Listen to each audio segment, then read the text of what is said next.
Eros and Civilization, a Philosophical Inquiry into Freud by Herbert Marcuse. This is Chapter 9, The Aesthetic Dimension.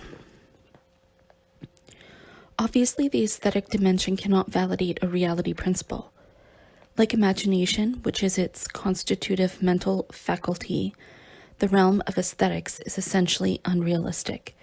It has retained its freedom from the reality principle at the price of being ineffective in the reality. Aesthetic values may function in life for cultural adornment and elevation, or as private hobbies, but to live with these values is the privilege of geniuses or the mark of decadent bohemians. Before the court of theoretical and practical reason, which have shaped the world of the performance principle, the aesthetic existence stands condemned. However, we shall try to show that this notion of aesthetics results from a cultural repression of contents and truths that are inimical to the performance principle. We shall attempt to undo this repression theoretically by recalling the original meaning and function of aesthetic. This task involves the demonstration of the interconnection between pleasure, sensuousness, beauty, truth, art, and freedom, a connection revealed in the philosophical history of the term aesthetic. There, the term aims at a realm which preserves the truth of the senses and reconciles, in the reality of freedom, the lower and the higher faculties of man, sensuousness and intellect, pleasure and reason. We shall confine the discussion to the period in which the meaning of the term aesthetic was fixed, the second half of the 18th century. In Kant's philosophy, the basic antagonism between subject and object is reflected in the dichotomy between the mental faculties, sensuousness and intellect, understanding, desire and cognition, practical and theoretical reason. Practical reason constitutes freedom under self-given moral laws for moral ends. Theoretical reason constitutes nature under the laws of causality. The realm of nature is totally different from the realm of freedom. No subjective autonomy can break into the laws of causality, and no sense datum can determine the autonomy of the subject, for otherwise the subject would not be free. Still, the autonomy of the subject is to have an effect in the objective reality, and the ends that the subject sets for itself must be real. Thus, the realm of nature must be susceptible to the legislation of freedom. An intermediary dimension must exist in which the two meet. A third faculty must mediate between theoretical and practical reason, a faculty that brings about a transition from the realm of nature to the realm of freedom, and links together the lower and higher faculties, those of desire and those of knowledge. This third faculty is that of judgment. A tripartite division of the mind underlies the initial dichotomy. While theoretical reason, understanding, provides the a priori principles of cognition, and practical reason those of desire, will, the faculty of judgment mediates between these two by virtue of the feeling of pain and pleasure. Combined with the feeling of pleasure, judgment is aesthetic, and its field of application is art. This, in crude abbreviation, is Kant's classical derivation of the aesthetic function in his introduction to the Critique of Judgment. The obscurity of his exposition is caused largely by the fact that it merges the original meaning of aesthetic, pertaining to the senses, with the new connotation, pertaining to beauty, especially art, which had definitely triumphed during Kant's own period. Although his effort to recapture the unrepressed content exhausts itself within the rigid limits set by his transcendental method, his conception still furnishes the best guidance for understanding the full scope of the aesthetic dimension. In the Critique of Judgment, the aesthetic dimension and the corresponding feeling of pleasure emerge not merely as a third dimension and faculty of the mind, but as its center, the medium through which nature becomes susceptible to freedom, necessity to autonomy. In this mediation, the aesthetic function is a symbolic one.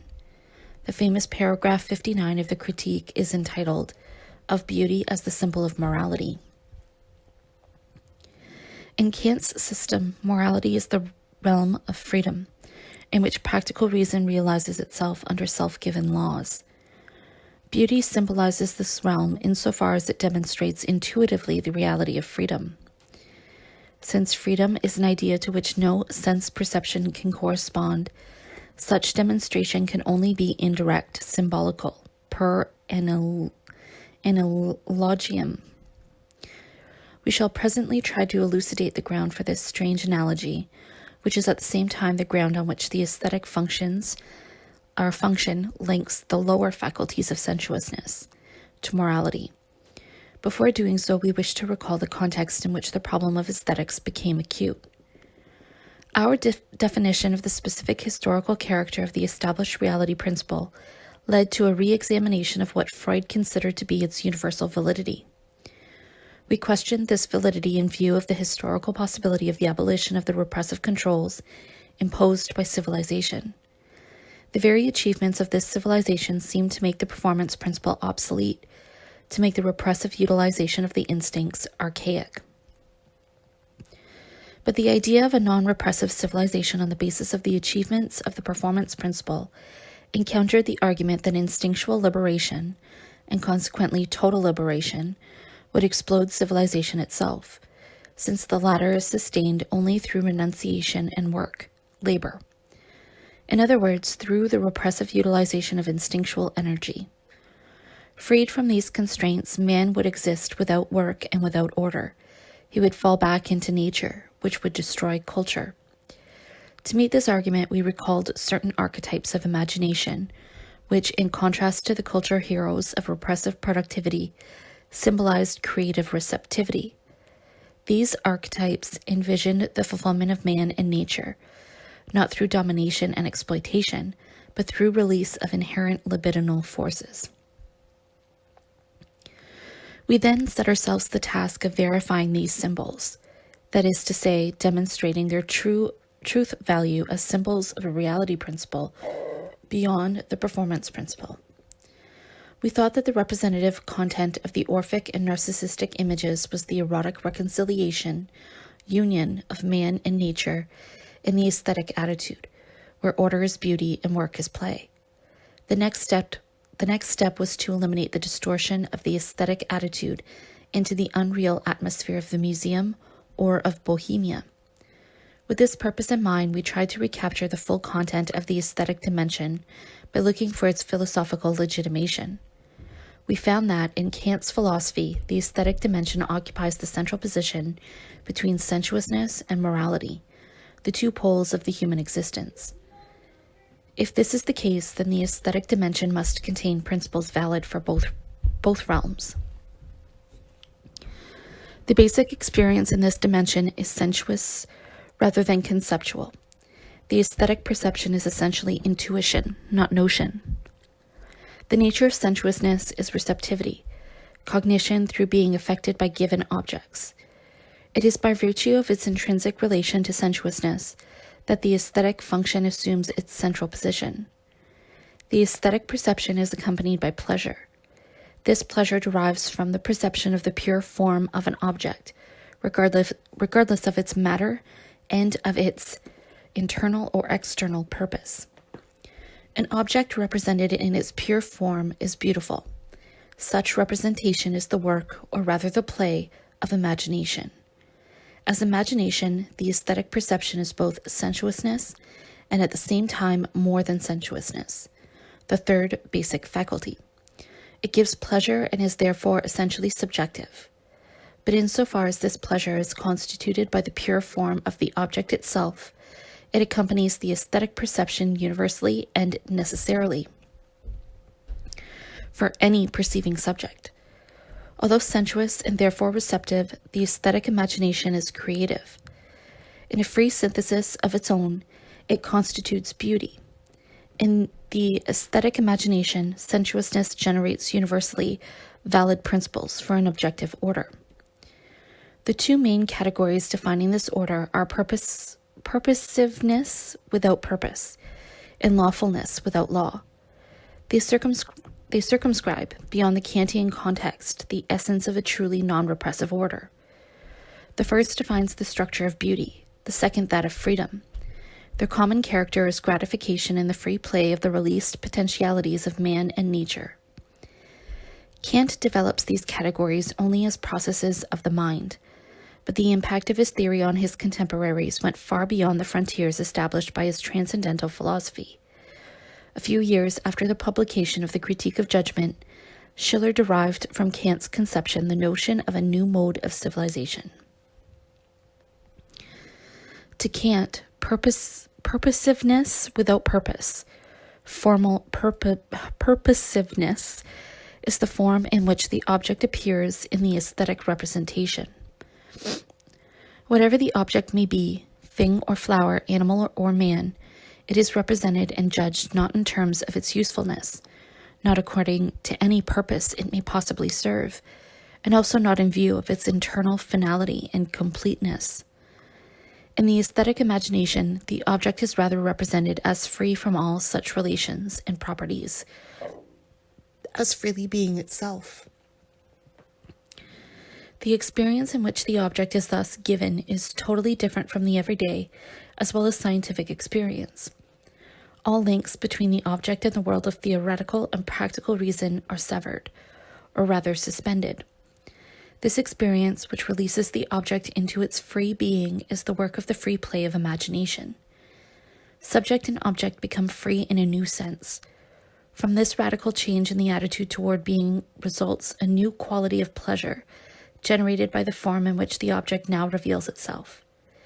Its pure form suggests a unity of the manifold, an accord of movements and relations which operates under its own laws, the pure manifestation of its being there, its existence. This is the manifestation of beauty. Imagination comes into accord with the cognitive notions of understanding, and this accord establishes a harmony of the mental faculties, which is the pleasurable response to the free harmony of the aesthetic object. The order of beauty results from the order which governs the play of imagination. This double order is in conformity with laws, but laws that are themselves free. They are not superimposed, and they do not enforce the attainment of specific ends and purposes. They are the pure form of existence itself. The aesthetic conformity to law links nature and freedom, pleasure and morality. The aesthetic judgment is, in respect of the feeling of pleasure or pain, a constitutive principle. The spontaneity and the play of the cognitive faculties, the harmony of which contains the ground of this pleasure, makes the concept of the purposiveness of nature the mediating link between the conceptual realm of nature and that of freedom. Whilst at the same time, this spontaneity promotes the susceptibility of the mind to moral feeling. To Kant, the aesthetic dimension is the medium in which the senses and the intellect meet. The mediation is accomplished by imagination, which is the third mental faculty. Moreover, the aesthetic dimension is also the medium in which nature and freedom meet. This twofold mediation is necessitated by the pervasive conflict between the lower and the higher faculties of man, generated by the progress of civilization, progress achieved through the subjugation of the sensuous faculties to reason, and through the repressive utilization for social needs. The philosophical effort to mediate in the aesthetic dimension between sensuousness and reason thus appears as an attempt to reconcile the two spheres of the human existence, which were torn asunder by a repressive reality principle. The mediating function is performed by the aesthetic faculty, which is akin to sensuousness, pertaining to the senses. Consequently, the aesthetic reconciliation implies strengthening sensuousness as against the tyranny of reason, and ultimately even calls for the liberation of sensuousness from the repressive domination of reason.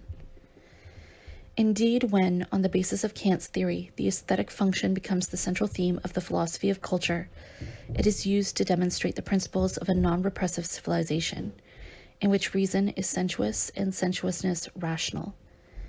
Schiller's Letters on the Aesthetic Education of Man, from 1795, written largely under the impact of the Critique of Judgment, aim at remaking of civilization by virtue of the liberating force of the aesthetic function. It is envisaged as containing the possibility of a new reality principle.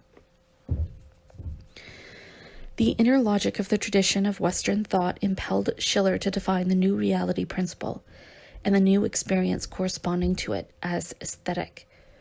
We have emphasized the term originally designated pertaining to the senses, with stress on their cognitive function. Under the predominance of rationalism, the cognitive function of sensuousness has been constantly minimized. In line with the repressive concept of reason, cognition became the ultimate concern of the higher, non-sensuous faculties of the mind. Aesthetics were absorbed by logic and metaphysics. Sensuousness, as the lower and even lowest faculty, furnished at best the mere stuff, the raw material for cognition, to be organized by the higher faculties of the intellect. The content and validity of the aesthetic function were whittled down. Sensuousness retained a measure of philosophical dignity in a subordinate epistemological position. Those of its processes that did not fit into the rationalistic epistemology, that is, those that went beyond the passive perception of data, became homeless. Foremost among these homeless contents and values were those of imagination, free, creative, or reproductive intuition of objects which are not directly given, the faculty to represent objects without their being present. There was no aesthetics as the science of sensuousness to correspond to logic as the science of conceptual understanding. But around the middle of the 18th century, aesthetics appeared as a new philosophical discipline, as the theory of beauty and art. Alexander Baumgarten established the term in its modern usage. The change in meaning from pertaining to the senses to pertaining to beauty and art is of far deeper significance than an academic innovation. The philosophical history of the term aesthetic reflects the repressive treatment of the sensuous, and thereby corporal, cognitive processes.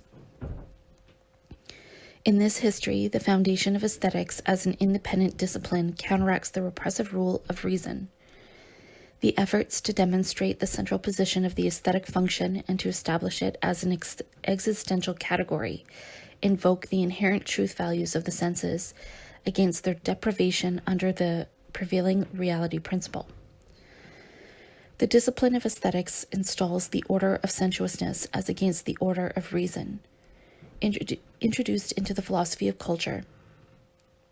This notion aims at a liberation of the senses which, far from destroying civilization, would give it a firmer basis and would greatly enhance its potentialities.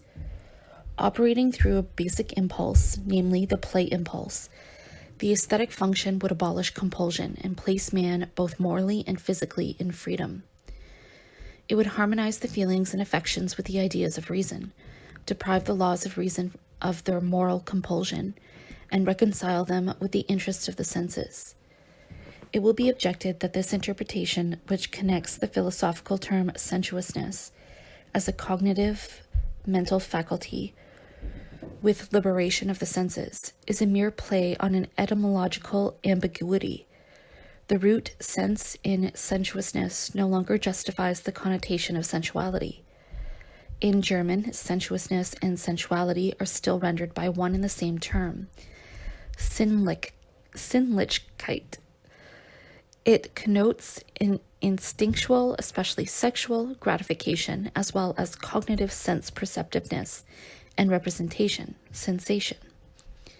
This double connotation is preserved in everyday as well as philosophical language, and is retained in the use of the term Sinnlichkeit for the foundation of aesthetics. Here, the term designates the lower, opaque, confused, cognitive faculties of man plus the feeling of pain and pleasure, sensations plus affections. In Schiller's letters on the aesthetic education, the stress is on the impulsive, instinctual character of the aesthetic function. This content provides the basic material for the new discipline of aesthetics. The latter is conceived as the science of sensitive cognition, a logic of the lower cognitive faculties. Aesthetics is the sister, and at the same time the counterpart to logic. The opposition to the predominance of reason characterizes the new science. not reason but sensuousness, is constitutive of aesthetic truth or falsehood. What sensuousness recognizes or can recognize as true, aesthetics can represent as true even if reason rejects it as untrue. And Kant stated in his lectures on anthropology, one can establish universal laws of sensuousness, just as one can establish universal laws of understanding, i.e., there is a science of sensuousness, namely aesthetics, and a science of understanding, namely logic. The principles and truths of sensuousness supply the content of aesthetics, and the objective and purpose of aesthetics is the perfection of sensitive cognition. This perfection is beauty. Here the step is made that transforms aesthetics, the science of sensuousness, into the science of art, and the order of sensuousness into the order of art. The etymological feat of a basic term is rarely an accident. What is the reality behind the conceptual development from sensuality to sensuousness, sensitive cognition to art, aesthetics? Sensuousness, the mediating concept, designates the senses as sources and organs of cognition. But the senses are not exclusively and not even primarily organs of cognition. Their cognitive function is confused with their appetitive function. Sensuality. They are erotogenic, and they are governed by the pleasure principle. From this fusion of the cognitive and appetitive functions derives the confused, inferior, passive character of sense cognition, which makes it unsuitable for the reality principle, unless subjected to and formed by the conceptual activity of the intellect, of reason. And insofar as philosophy accepted the rules and values of the reality principle, the claim of sensuousness free from the dominance of reason found no place in philosophy. Greatly modified, it obtained refuge in the theory of art. The truth of art is the liberation of sensuousness through its reconciliation with reason. This is the central notion of classical idealistic aesthetics. In art, thought is materialized, and matter is not extraneously determined by thought, but is itself free insofar as the natural, sensuous, affectional possess their measure, purpose, and harmony in themselves. While perception and feeling are raised to the universality of the spirit, thought not only renounces its hostility against nature, but enjoys itself in nature. Feeling, joy, and pleasure are sanctioned and justified so that nature and freedom, sensuousness and reason find in their unity their right and their gratification.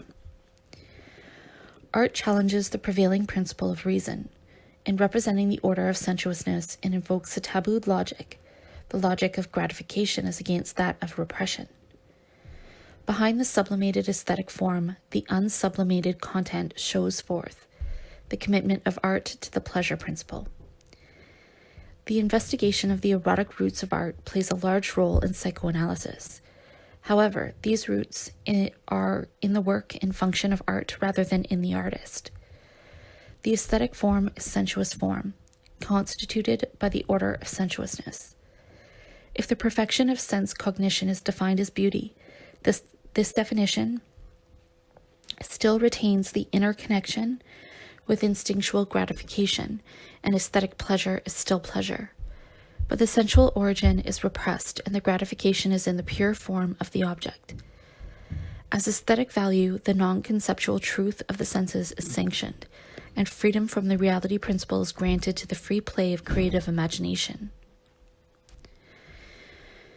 Here, a reality with quite different standards is recognized. However, since this other, free reality is attributed to art and its experience to the aesthetic attitude, it is non-committing and does not engage the human existence in the ordinary way of life. It is unreal. Schiller's attempt to undo the sublimation of the aesthetic function starts from Kant's position. Only because imagination is a central faculty of the mind, only because beauty is a necessary condition of humanity, can the aesthetic function play a decisive role in reshaping civilization. When Schiller wrote, the need for such a reshaping seemed obvious. Herder and Schiller, Hegel and novelists developed in almost identical terms the concept of alienation. As industrial society begins to take shape under the rule of the performance principle, its inherent negativity permeates the philosophical analysis. Enjoyment is separated from labor, the means from the end, exertion from recompense. Eternally fettered only to a single little fragment of the whole, man fashions himself only as a fragment. Ever hearing only the monotonous whirl of the wheel which he turns, he never develops the harmony of his being, and instead of shaping the humanity that lies in his nature, he becomes a mere imprint of his occupation, his science. Since it was civilization itself which dealt modern man this wound, only a new mode of civilization can heal it. The wound is caused by the antagonistic relation between the two polar dimensions of the human existence.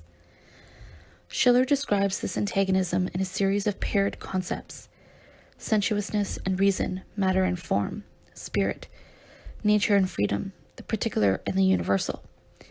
Each of the two dimensions is governed by a basic impulse, the sensuous impulse and the form impulse. The former is essentially passive, receptive, the latter active, mastering, domineering. Culture is built by the combination and interaction of these two impulses. But in the established civilization, their relation has been an antagonistic one. Instead of reconciling both impulses by making sensuousness rational and reason sensuous, civilization has subjugated sensuousness to reason in such a manner that the former, if it reasserts itself, does so in destructive and savage forms, while the tyranny of reason impoverishes and barbarizes sensuousness. The conflict must be resolved if human potentialities are to realize themselves freely. Since only the impulses have the lasting force that fundamentally affects the human existence, such reconciliation between the two impulses must be the work of a third impulse. Schiller defines this third mediating impulse as the play impulse, its objective as beauty and its goal as freedom. We shall presently try to rescue the full content of Schiller's notion from the benevolent aesthetic treatment to which the traditional interpretation has confined it. The quest is for the solution of a political problem, the liberation of man from inhuman existential conditions. Schiller states that in order to solve the political problem, one must pass through the aesthetic, since it is beauty that leads to freedom. The play impulse is the vehicle of this liberation. The impulse does not aim at playing with something, rather it is the play of life itself, beyond want and external compulsion, the manifestation of an existence without fear and anxiety, and thus the manifestation of freedom itself. Man is free only where he is free from constraint, external and internal, physical and moral, when he is constrained neither by law nor by need. But such constraint is the reality. Freedom is thus, in a strict sense, freedom from the established reality. Man is free when the reality loses its seriousness, and when its necessity becomes light. The greatest stupidity and the greatest intelligence have a certain affinity with each other in that they both seek only the real. However, such need for and attachment to the real are merely the results of want. In contrast, indifference to reality and interest in show are the tokens of freedom from want and a true enlargement of humanity. In a genuinely humane civilization, the human existence will be play rather than toil, and man will live in display rather than need. These ideas represent one of the most advanced positions of thought. It must be understood that the liberation from the reality which is here envisaged is not transcendental, inner, or merely intellectual freedom, as Schiller explicitly emphasizes, but freedom in the reality. The reality that loses its seriousness is the inhumane reality of want and need, and it loses its seriousness when wants and needs can be satisfied without alienated labor. Then man is free to play with his faculties and potentialities, and with those of nature, and only by playing with them is he free. His world is then display, and its order is that of beauty. Because it is the realization of freedom, play is more than the constraining physical and moral reality. Man is only serious with the agreeable, the good, the perfect, but with beauty he plays. Such formulations would be irresponsible aestheticism if the realm of play were one of ornament, luxury, holiday, in an otherwise repressive world.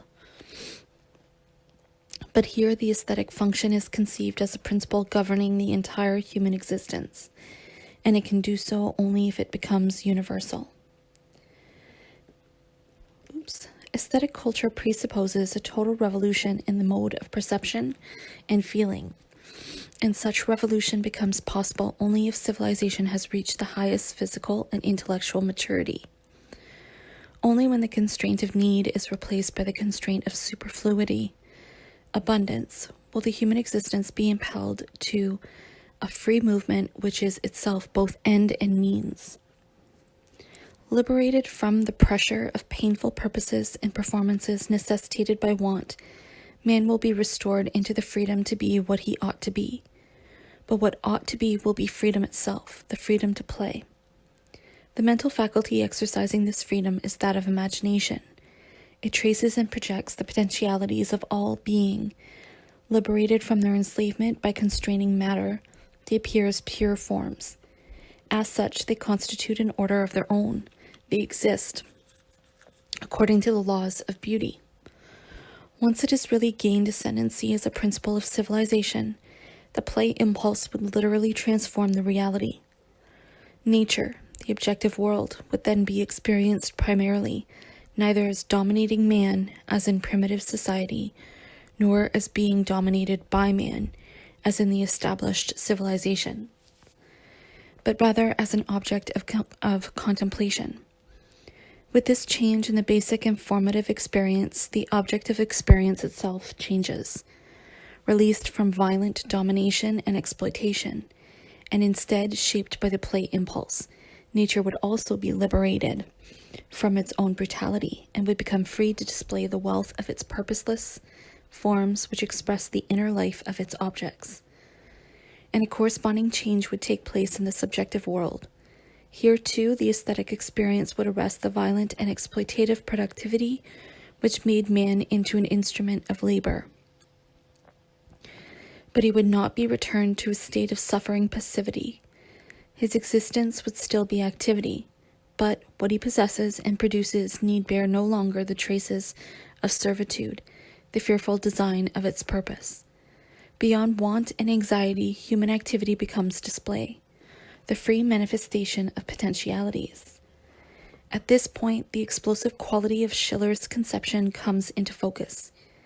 He had diagnosed the disease of civilization as the conflict between the two basic impulses of man, the sensuous and the form impulses, or rather as the violent solution of this conflict, the establishment of the repressive tyranny of reason over sensuousness. Consequently, the reconciliation of the conflicting impulses would involve the removal of this tyranny, that is, the restoration of the right of sensuousness. Freedom would have to be sought in the liberation of sensuousness rather than reason, and in the limitation of the higher faculties in favor of the lower.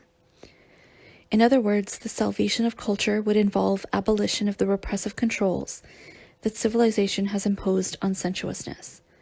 And this is indeed the idea behind the aesthetic education. It aims at basing morality on a sensuous ground. The laws of reason must be reconciled with the interest of the senses. The domineering form impulse must be restrained. Sensuousness must triumphantly maintain its province and resist the violence which spirit would fain inflict upon it by its encroaching activity. To be sure, if freedom is to become the governing principle of civilization, not only reason, but also the sensuous impulse requires a restraining transformation. The additional release of sensuous energy must conform with the universal order of freedom. However, whatever order would have to be imposed upon the sensuous impulse must itself be an operation of freedom. The free individual himself must bring about the harmony between individual and universal gratification. In a truly free civilization, All laws are self-given by the individuals. To give freedom by freedom is the universal law of the aesthetic state, and a truly free civilization, the will of the whole, fulfills itself only through the nature of the individual. Order is freedom only if it is founded on and sustained by the free gratification of the individuals. By the fatal enemy of lasting gratification is time, the inner finiteness, the brevity of all conditions. The idea of integral human liberation therefore necessarily contains the vision of the struggle against time. We have seen that the Orphic and narcissistic images symbolize the rebellion against passing, the desperate effort to arrest the flow of time, the conservative nature of the pleasure principle. If the aesthetic state is really to be the state of freedom, then it must ultimately defeat the destructive course of time. Only this is the token of a non-repressive civilization.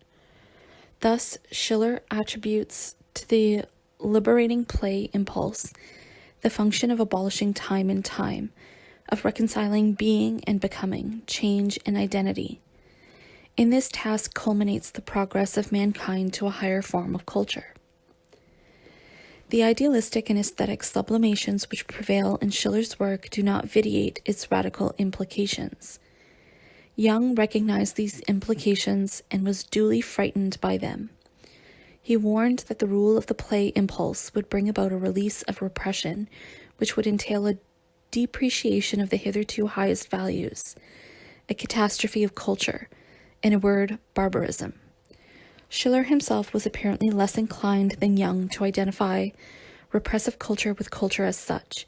He seemed to be willing to accept the risk of catastrophe for the former and a debasement of its values if this would lead to a higher culture. He was fully aware that, in its first free manifestations, the play impulse will be hardly recognized, for the sensuous impulse will incessantly interpose with its wild desire. However, he thought that such barbarian outbreaks would be left behind as the new culture developed, and that only a leap could lead from the old to the new one.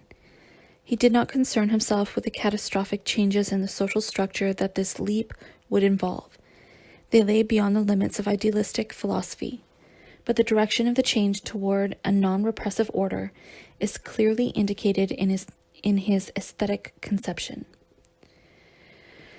If we reassemble its main elements, we find 1. The transformation of toil, labor, into play, and of repressive productivity into display, a transformation that must be preceded by the conquest of want, scarcity, as the determining factor of civilization. 2. The self-sublimation of sensuousness, of the sensuous impulse, and the desublimation of reason, of the form impulse, in order to reconcile the two basic antagonistic impulses. 3. The conquest of time insofar as time is destructive of lasting gratification. These elements are practically identical with those of a reconciliation between pleasure principle and reality principle. We recall the constitutive role attributed to imagination, fantasy, in play and display. Imagination preserves the objectives of those mental processes which have remained free from the repressive reality principle in their aesthetic function. They can be incorporated into the conscious rationality of mature civilization. The play impulse stands for the common denominator of the two opposed mental processes and principles.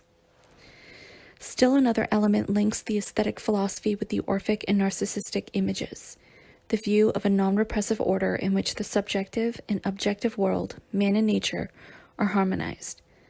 The Orphic symbols center on the singing god who lives to defeat death and who liberates nature, so that the constrained and constraining matter releases the beautiful and playful forms of animate and inanimate things. No longer striving and no longer desiring for something still to be attained, they are free from fear and fetter, and thus free per se. The contemplation of Narcissus repels all other activity in the erotic surrender to beauty, inseparably uniting his own existence with nature. Similarly, the aesthetic philosophy conceives of non-repressive order in such a manner that nature in man and outside man becomes freely susceptible to laws, the laws of display and beauty. Non-repressive order is essentially an order of abundance. The necessary constraint is brought about by superfluity rather than need. Only an order of abundance is compatible with freedom. At this point, the idealistic and the materialistic critiques of culture meet. Both agree that non-repressive order becomes possible only at the highest maturity of civilization, when all basic needs can be satisfied.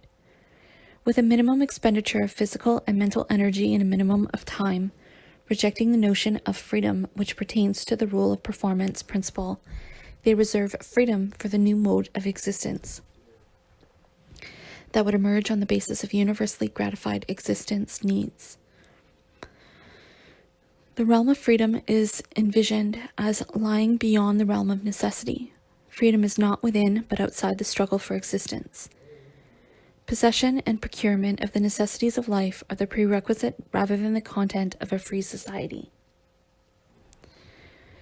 The realm of necessity, of labor, is one of unfreedom because the human existence in this realm is determined by objectives and functions that are not its own and that do not allow the free play of human faculties and desires. The optimum in this realm is therefore to be defined by standards of rationality rather than freedom, namely to organize production and distribution in such a manner that the least time is spent for making all necessities available to all members of society. Necessary labor is a system of essentially inhuman, mechanical, and routine activities. In such a system, individuality cannot be a value and end in itself. Reasonably, the system of societal labor would be organized rather with a view to saving time and space for the development of individuality outside the inevitably repressive work world. Play and display, as principles of civilization, imply not the transformation of labor, but its complete subordination to the freely evolving potentialities of man and nature. The ideas of play and display now reveal their full distance from the values of productiveness and performance. Play is unproductive and useless precisely because it cancels the repressive and exploitative traits of labor and leisure. It just plays with reality. But it also cancels their sublime traits, the higher values. The de-sublimation of reason is just as essential a process in the emergence of a free culture as is the self-sublimation of sensuousness. In the established system of domination, the repressive structure of reason and the repressive organization of the sense faculties supplement and sustain each other. In Freud's terms, civilized morality is the morality of repressed instincts. Liberation of the latter implies debasement of the former. But this debasement of the higher values may take them back into the organic structure of the human existence from which they were separated, and the reunion may transform this structure itself. If the higher values lose their remoteness, their isolation from and against the lower faculties, the latter may become freely susceptible to culture.